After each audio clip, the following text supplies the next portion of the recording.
Welcome to Real Money Talks. Real strategies from the moneymakers and the world changers that you can use to make millions, keep those millions, multiply your wealth, and build your team. Here's your host, author of 5 New York Times bestsellers, money expert on Dr. Phil, CNN, CNBC, The Street TV, Fox News, and The View, Laurel Langmeyer.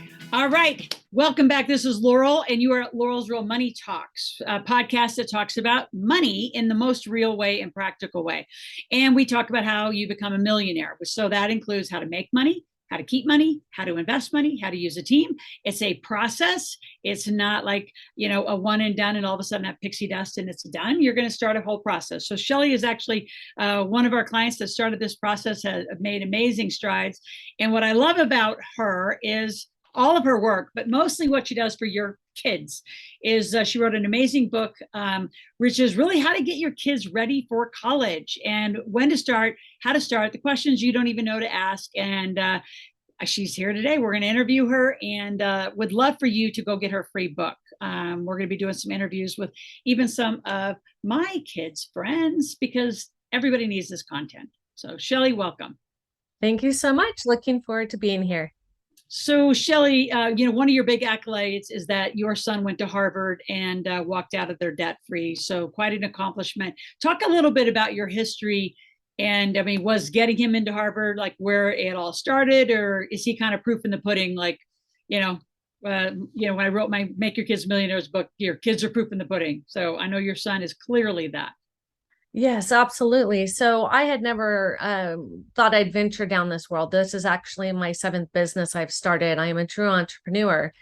But the business really happened when my son had 7 offers to Ivy League schools and got into Harvard, graduated 4 years pre-med, and had no debt.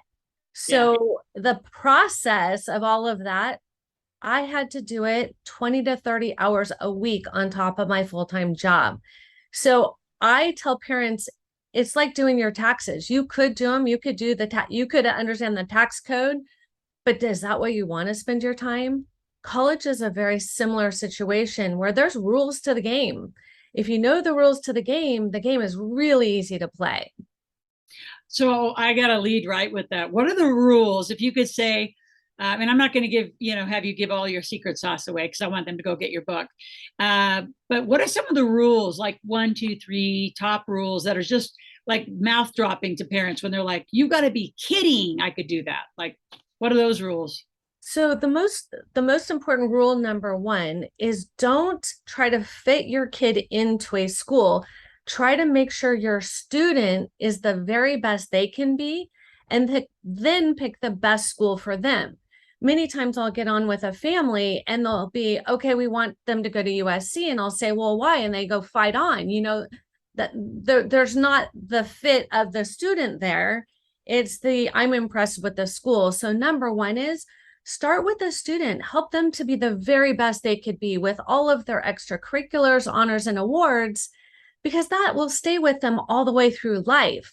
Versus trying to figure out how do I get them into school A. So that's number 1. Number 2 is get your financial house in order. And what does that mean? You will want to complete the FAFSA. It's October 1st of their senior year. You have to do it every year after. If you do not, you will not be able to receive free money. That could be merit money, that could be need-based money, that can be a combination of both. The FAFSA tells you what it looks at and what it does not look at. It's all about your assets and where you keep things. So that's the important thing, right, Laurel, is where... That is my conversation. Yep. Where are you putting your money? Where are you putting your money? Because it's not just gross and net. It's not just give me your taxes. It's where is that money kept? In a divorce situation, it is a totally different path. So understanding this is what they're telling you you can do, and this is what they're telling you you can't do. So you need to have that all wrapped up by the 2nd semester of the sophomore year and the 1st semester of the junior year. So why is that important? Because if you wait until their senior year, you've lost the chance of getting your financial house in order. So That is a So very I important part. it's so critical. And you and I have talked about how I got my son through and getting prepared to get my daughter through. Talk about, give one or two just examples of what we're talking about, like where your money is, but they don't care, versus where your money is and they care.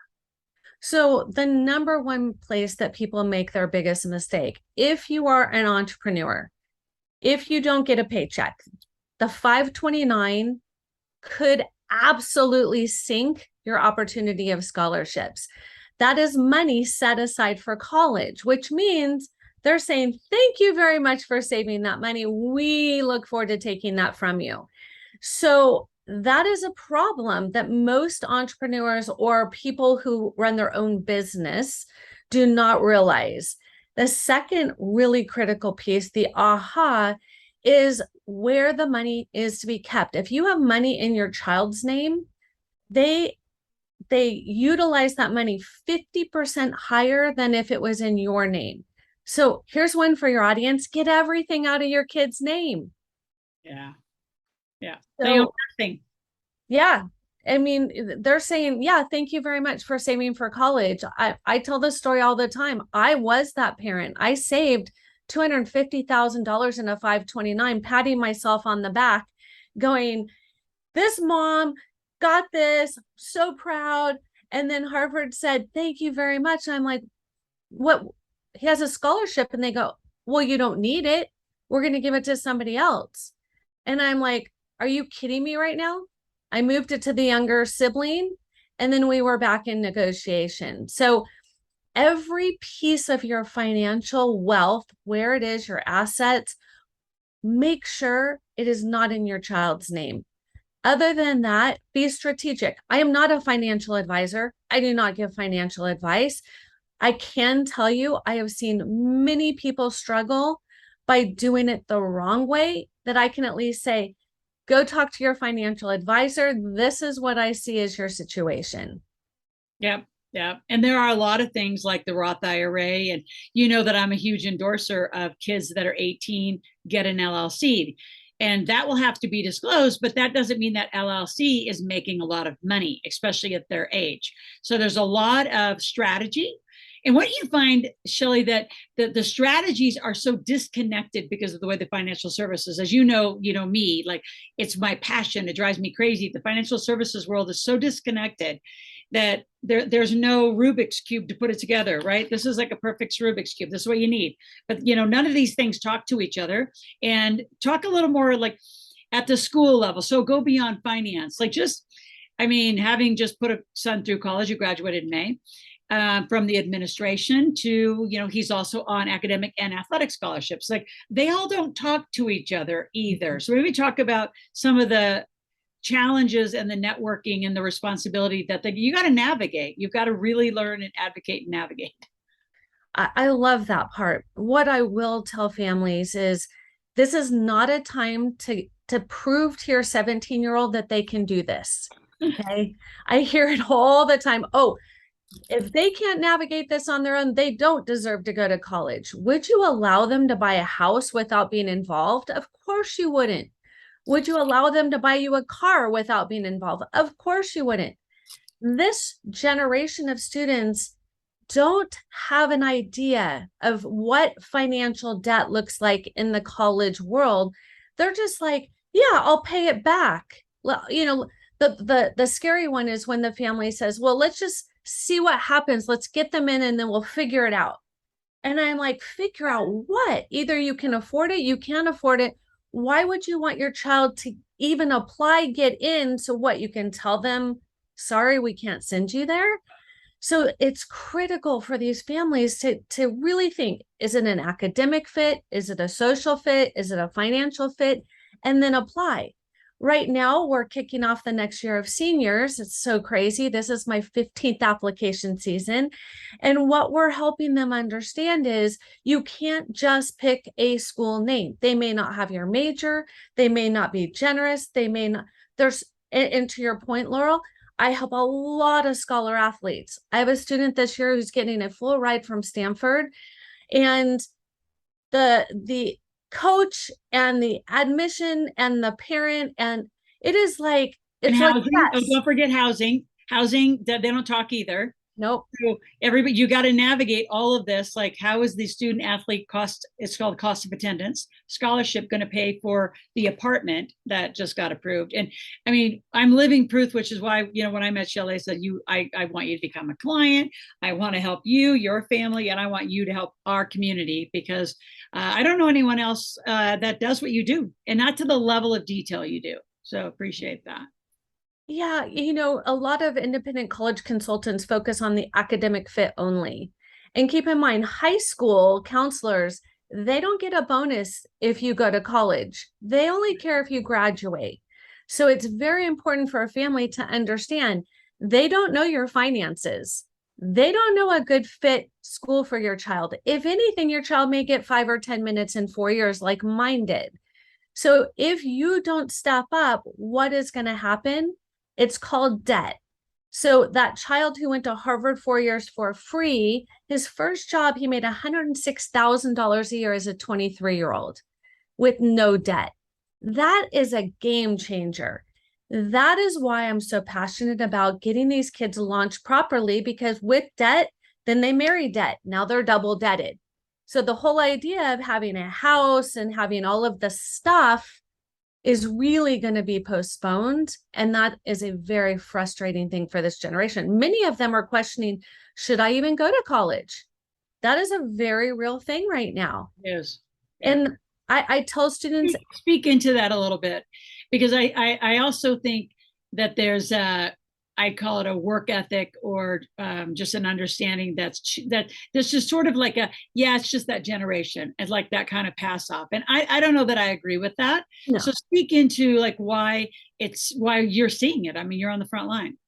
So what we're seeing is this: their parents are still paying off their college debt. They're going, now, why would I ever want to do a mistake my parents made? Right. Number two is when they think about, well, my parent doesn't use what they studied in college. Why would I go down that path? That doesn't make any sense. And then honestly, number three, and it's part of the generation, but it's just part of the time. And that is the Zuckerbergs of the world, who just make it big, just like that. They're like, yes, that is what I want. I want to bypass all the hard work to get there. I want to just be the next. And those three things are calling it a challenge. So I just started, and I don't know if I told you this, Laurel, a new division of College Ready called See Our Future Now, where I am guiding students, regardless of college or not. What do you want to do? What is your 5-year plan? What is your 10-year plan? If you don't go to college, what will you do? It's not, I'm just not going. That's terrifying. Are you going to, what are you going to do? That's all I keep asking them. And today I met with somebody who said, I want to be an entrepreneur. And I said, outstanding. I love being an entrepreneur.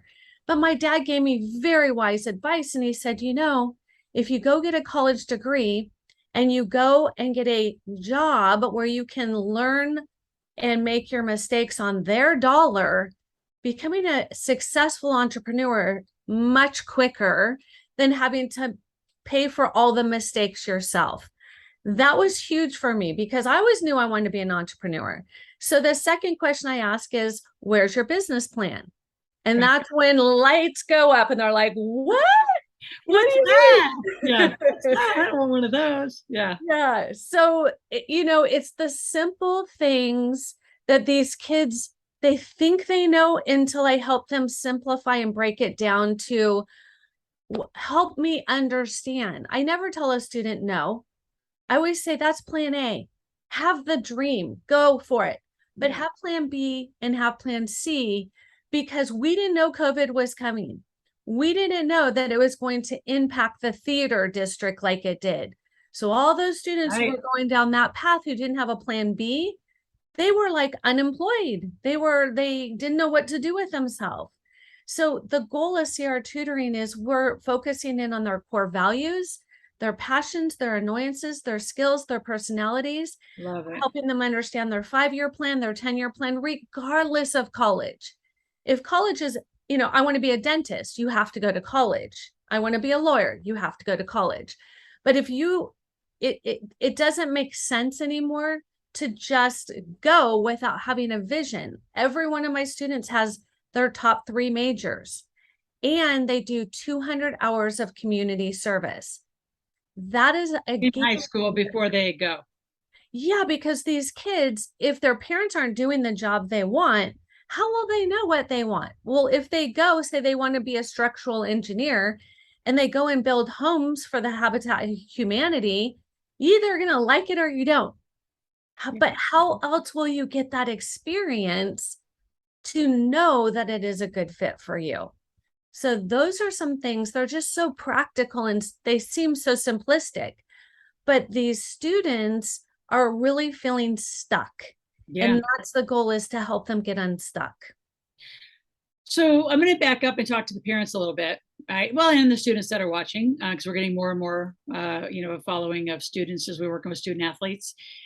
When should someone start? And I think for those of you out there watching, you are this will be jaw dropping, I think, for a lot of you. It's way sooner than you think. Yeah, way sooner. So in a perfect world, you'll want to start talking about colleges in about 5th or 6th grade. That doesn't mean you tell them all your stories. It just means this is some exciting opportunities, because if they don't understand it, they think it's 4 more years of high school. So it's just in a very light way. Really, where it gets very clear is 7th and 8th grade.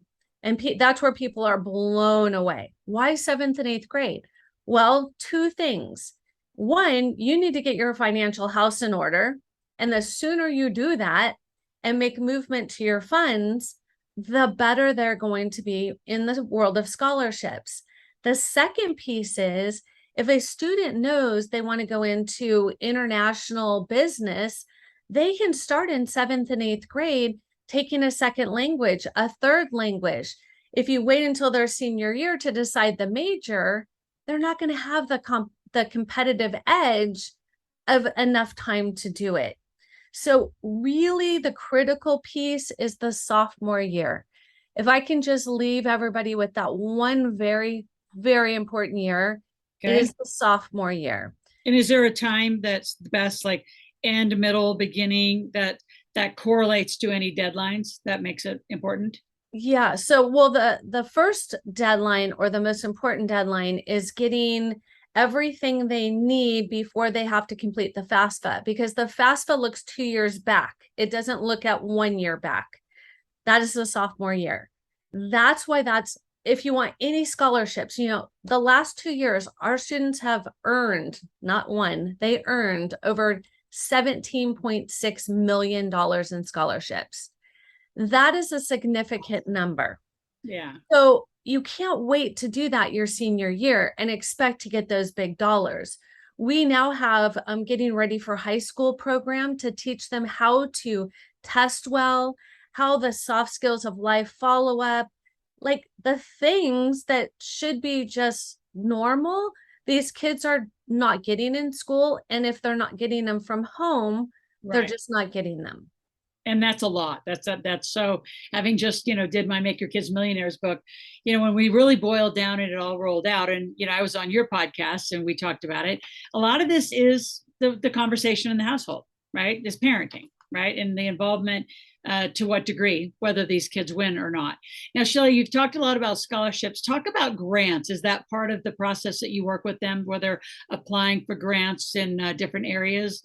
Is that another piece that you work with families, or is that, explain the difference like that? So there are many different grants and scholarships. So I'm going to try to simplify it. The best way to get free money is to be the best version of you. What does that mean? When grants are an opportunity, there's the Cal grant, the Pell grant, there's college grants. I mean, there's so much money out there. I can't even tell you. At Harvard, I don't think anybody was there not on a scholarship or grant. They have very deep pockets. So getting into the Ivies is the hardest part. Getting them paid for is not as difficult. So it's important for families to look at what's most important to us, the academic fit, the social fit, or the financial fit. We help people find grants. We help them to find research projects that will get them a grant. We help them to do internships that will get them a grant. So passion with purpose is one of our big pieces to the College Ready Plan. Why? You can get a ton of money from serving your community. Yes, we do it for the right reasons, but we know how else to tap into them. That's awesome. So where do they find the scholarships? Just kind of a simple, I know you spoke about it in broad term, but very specifically. The best place to find scholarships is at the college themselves.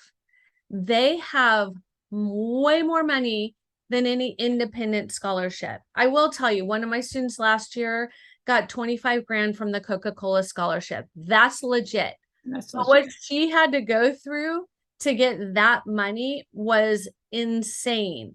So where does the big money come from? It's putting the right student at the right school. Think of it this way, Laurel, you're a businesswoman. If I come to you and I have no resume, but I'm saying, I really want to work for you. You're like, all right. And then my friend comes and she's like, look at everything I've done and look how much money I'm going to save you. Which one are you going to pick? Right.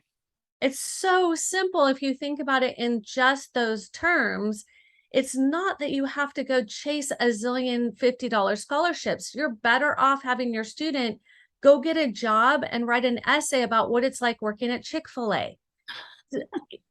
You know, that's the challenge that we're faced with. These kids are like, you know, I'm going to apply for a $25 scholarship. Your time is worth way more money to go and get real life experience to write about in your essay.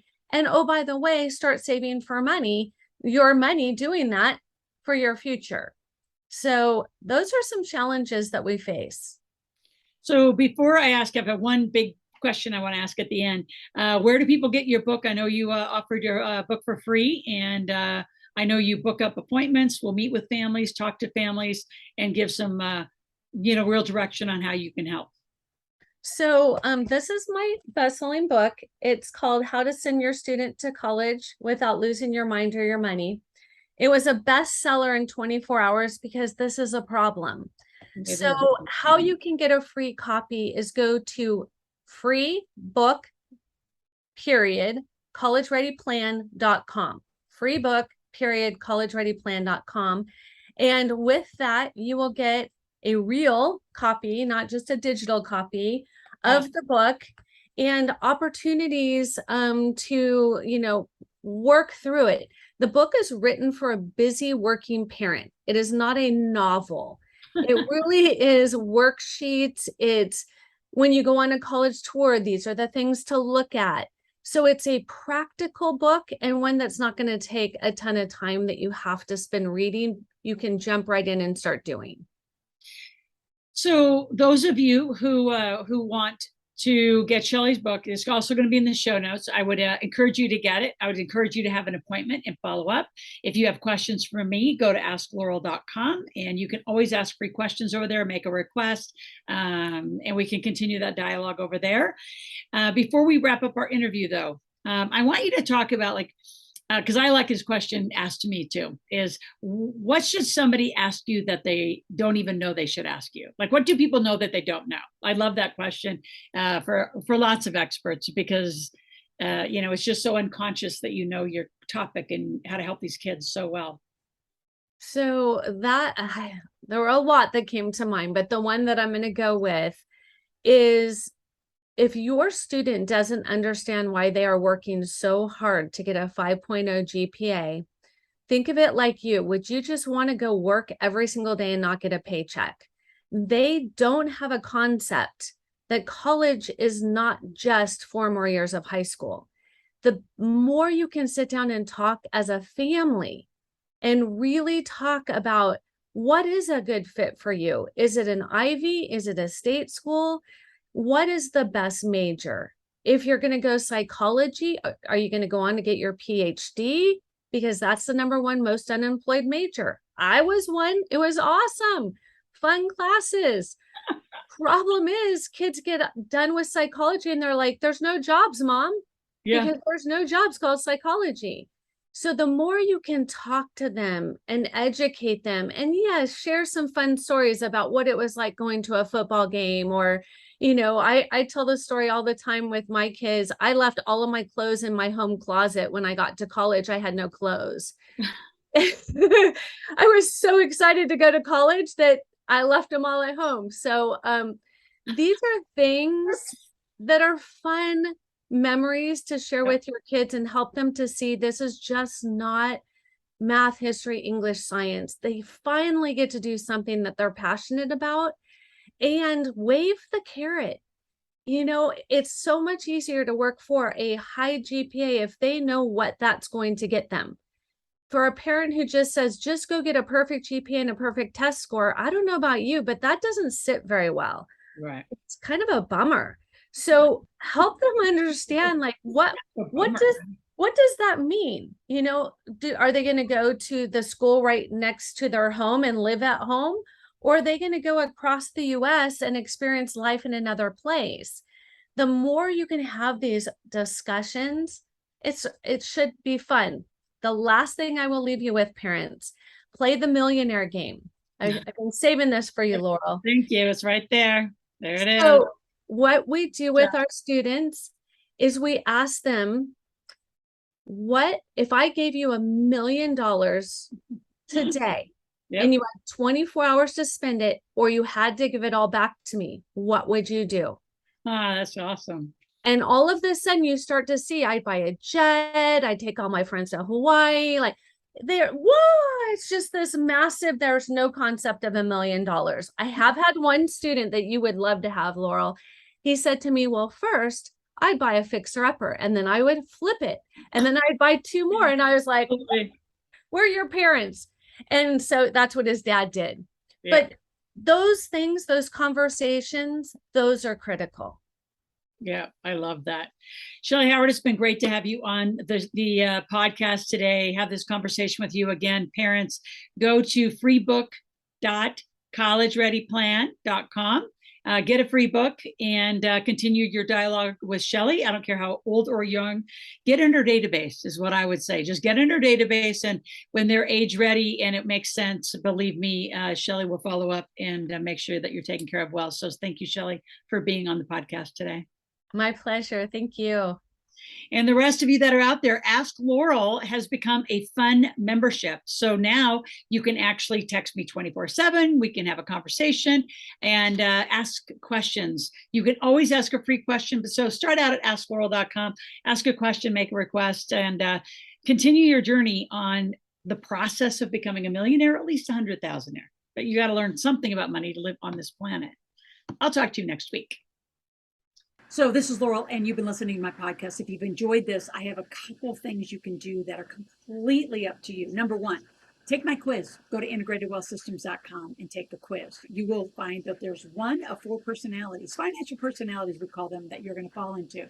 So as you take the quiz, it'll actually go through and identify, are you in stagnant cash flow, right? Are you overpaying taxes? Do you have debt issues? Are you a lifestyle junkie? Where are you? And then from there, it goes to a video that actually gives you some solutions on how to correct that problem. So again, go to integratedwealthsystems.com, take my quiz, and we'll go from there.